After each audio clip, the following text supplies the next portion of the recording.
My name is Adrian Navar. I'm the CEO and founder of TickerTrends. TickerTrends is a data visualization terminal and suite of complex API products. We initially started working with small to mid-sized hedge funds and have now increasingly started working with some of the largest quant funds in the world in providing a very unique data source. I'm 22 years old, I'm a part-time college student, and we now have a team of about 4 employees who help us build out our unique technology in the data marketing. So where we stand in the market in relation to other data providers is many of the data providers that you'll see at this event or in general in the quantitative finance space focus on what we call direct data.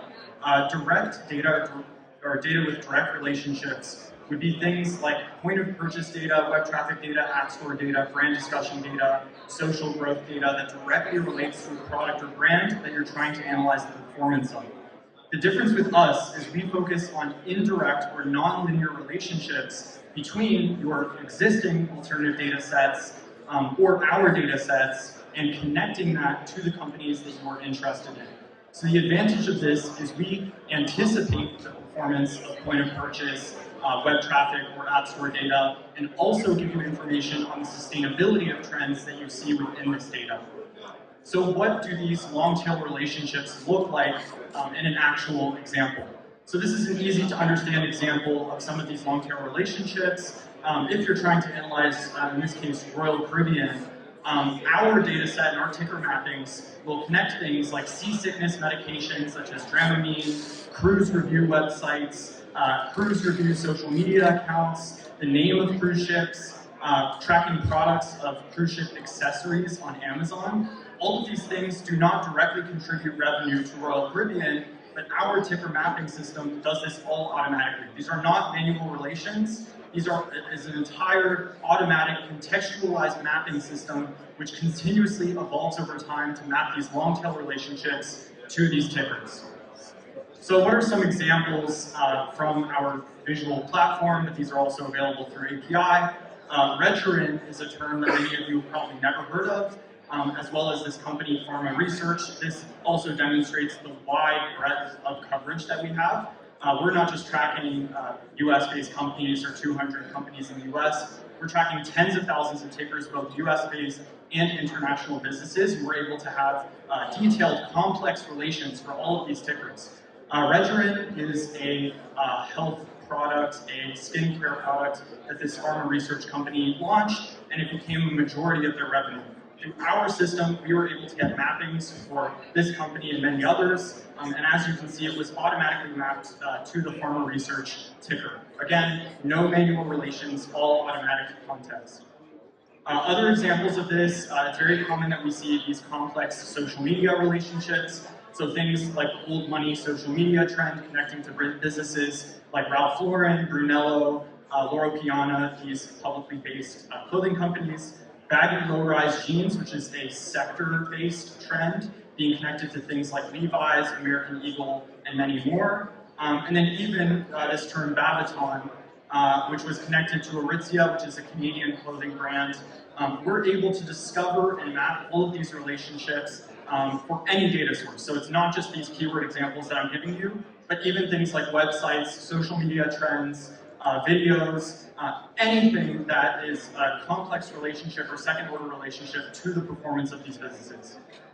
So some of the features and things that make us different is we are partially crowdsourced out on our visual platform. We have point-in-time data, so we're determining what's important to these businesses over time as it evolves, and how the definition of these keywords and relations change.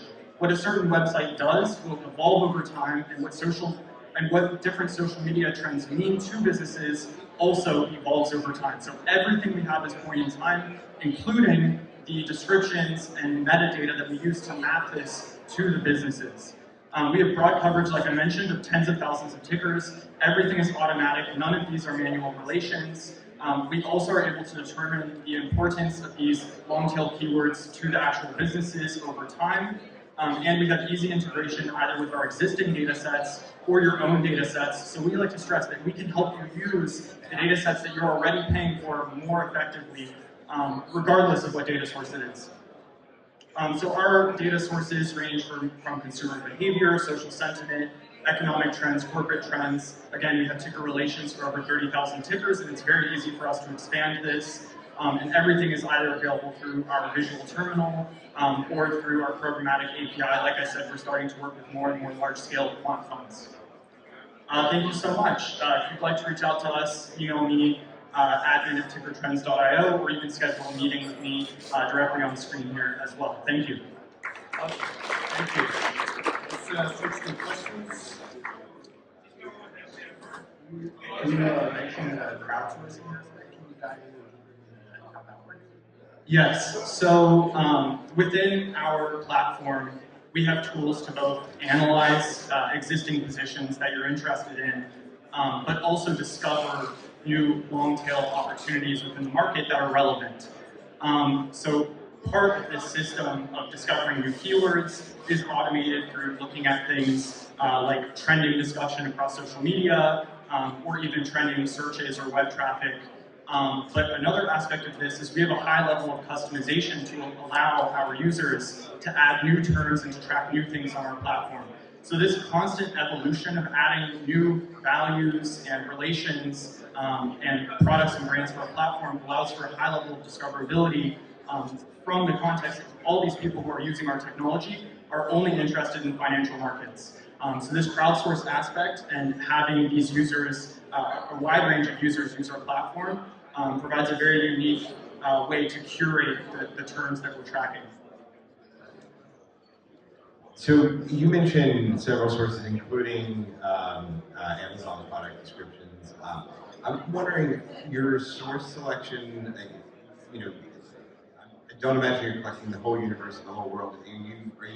Is that your source selection being driven from the ticker or the trend? Is that how you're selecting for each individual, let's just say, security that you're covering?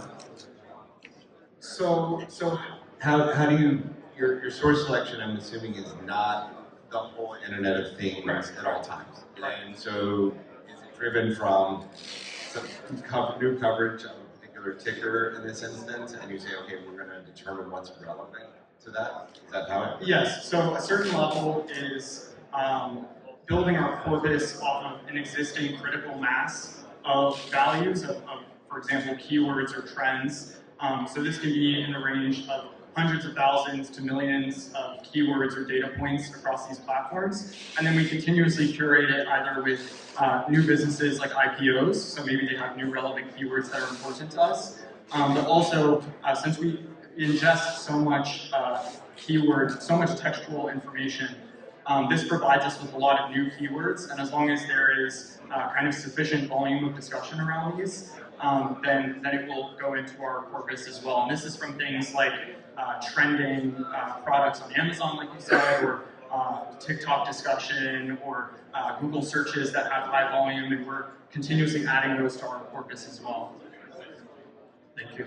I have lots of other questions, but I guess that will have to wait. This one could have gone deep.